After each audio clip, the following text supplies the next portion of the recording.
Halo everyone, di sini kita mau menjelaskan tentang pesantren dan dakwah Islam di Indonesia.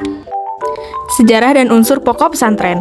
Saat agama Islam masuk ke Nusantara, para wali memiliki misi keagamaan dan pendidikan. Salah satu cara mewujudkan misi tersebut adalah dengan munculnya pesantren di masyarakat. Meskipun saat itu kondisi pesantren berbeda dari zaman sekarang, karena fungsi pesantren saat itu hanya sebagai alat islamisasi dengan menanamkan nilai pendidikan ibadah, iman, dan tabligh. Yang pertama ada sejarah pesantren. Kata pesantren berasal dari kata santri yang mendapat imbuhan peran sehingga dimaknai sebagai tempat tinggal para santri.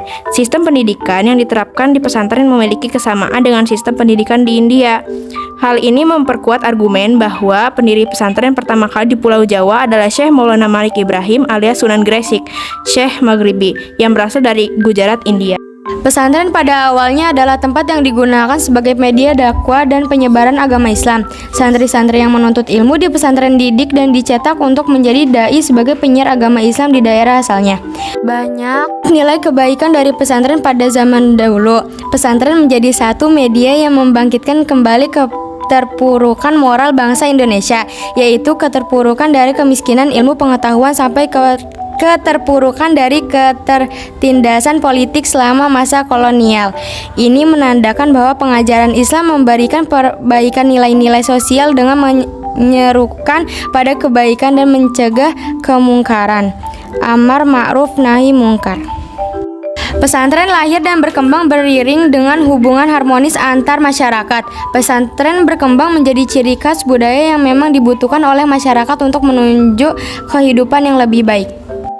Unsur-unsur pokok pesantren. Beberapa ciri sekaligus unsur-unsur pokok pesantren yang membedakan dengan lembaga pendidikan formal lainnya adalah 1. Pondok merupakan tempat yang dipergunakan oleh santri dan kiai untuk tinggal saat menerima pendidikan. 2. Masjid dipergunakan untuk praktik mengajar sholat 5 waktu, khotbah, sholat Jumat, dan pengajaran kitab-kitab. 3. Santri merupakan unsur utama dari pesantren. Santri dapat dibedakan menjadi 2 kelompok. Pertama, santri mondok, yaitu santri yang berasal dari luar daerah dan tinggal menetap di pesantren tersebut selama masa pendidikannya. Kedua, santri kalong, yaitu santri yang berasal dari daerah terdekat pesantren yang tidak menetap dalam pondok. 4. Kiai merupakan sosok sentra yang menjadi tolak ukur pengajaran ilmu dari pesantren. 5. Salah satu pembeda antara pesantren dan lembaga pendidikan formal adalah pengajaran kitab-kitab sebagai sumber pengajaran agama Islam.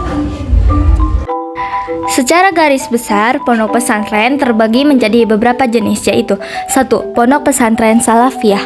Pondok pesantren ini merupakan pondok pesantren yang khusus mengajarkan pendidikan agama Islam dari hal mendasar sampai pengkajian kitab-kitab para ulama. Biasanya metode yang digunakan adalah metode sorogan, individu, bandongan, dan musyawarah. 2. Pondok pesantren kalafiyah modern. Pondok pesantren ini merupakan pondok pesantren yang sudah memadukan pengajaran ilmu agama Islam dengan pendidikan ilmu-ilmu umum. Sistem pembelajaran yang digunakan memiliki standar yang terjamin dan mengikuti perkembangan zaman modern. Penguasaan bahasa pun menjadi salah satu kelebihan pendidikan pondok pesantren kalafiyah. 3. Pondok pesantren terpadu. Pondok pesantren ini merupakan pondok pesantren penggabungan antara pondok pesantren salafiyah dan pondok pesantren kalafiyah. Pesantren dari masa ke masa. Pondok pesantren pada masa penjajahan. Perkembangan pesantren ini sangat didukung oleh faktor sosial dan budaya masyarakat Indonesia. Kemudian, penanaman nilai agama melalui pendidikan pesantren ini semakin kokoh dan kuat sehingga menjadi ciri pengajaran agama Islam di Indonesia. Pada masa penjajahan, pondok pesantren dijadikan sebagai basis perjuangan kaum muslim Indonesia untuk melawan penjajah Belanda. Lambat laun pendidikan di pondok pesantren mulai menyesuaikan dengan metode pendidikan klasikal seperti pendidikan sekarang. Metode halakoh atau murid duduk melingkar sudah disesuaikan menggunakan meja, kursi, dan menambahkan pelajaran umum. Pada masa penjajahan Jepang, ada tokoh pejuang Islam yang menyadarkan betapa besarnya kekuatan muslim di Indonesia. Tokoh itu adalah Kiai Haji Hashim Asy'ari, pendiri organisasi Islam Nadatul Ulama atau NU, sekaligus pendiri pondok pesantren Tabu Irang di Jombang. Dengan kegigihan Kiai Haji Hashim Asy'ari dan para santrinya, penjajah Jepang tidak berani mengganggu para kiai dan pesantren. Bahkan, Jepang berupaya mengambil Pada masa penjajahan Jepang, ada tokoh pejuang Islam yang menyadarkan betapa besarnya kekuatan Muslim di Indonesia. Tokoh itu adalah Kiai Haji Hashim Asy'ari, pendiri organisasi Islam Nahdlatul Ulama atau NU, sekaligus pendiri Pondok Pesantren Tabu Irang di Jombang.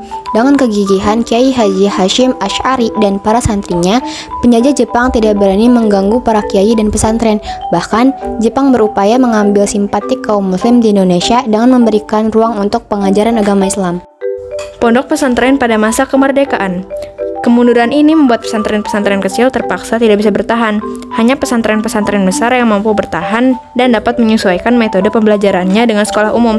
Proses adaptasi yang dilakukan oleh pesantren besar kemudian dicontoh oleh pesantren-pesantren kecil, sehingga pada tahun 1950-an pesantren-pesantren kecil berdiri kembali. Hikmah besar perjuangan para kiai pendiri pesantren sampai saat ini masih bisa dirasakan. Sekarang banyak pesantren yang bertransformasi mengikuti kemajuan zaman tanpa meninggalkan identitas kekhasan pesantren. Sistem pelajaran mengaji yang masih menggunakan sistem tradisional masih menjadi daya tarik tersendiri untuk para santri. Pesantren-pesantren ini akan tetap berdiri apabila generasi muda Muslim ikut bertanggung jawab melestarikannya. Pondok pesantren di Indonesia berdasarkan data statistik terakhir tahun 2019 yang diterbitkan PDPP Pangkalan Data Pondok Pesantren. Di PDP Pontren Kementerian Agama Republik Indonesia, pondok pesantren yang ada di Indonesia berjumlah 26,97 pesantren. 26.974 pesantren. 1. Pondok Pesantren Sidogiri.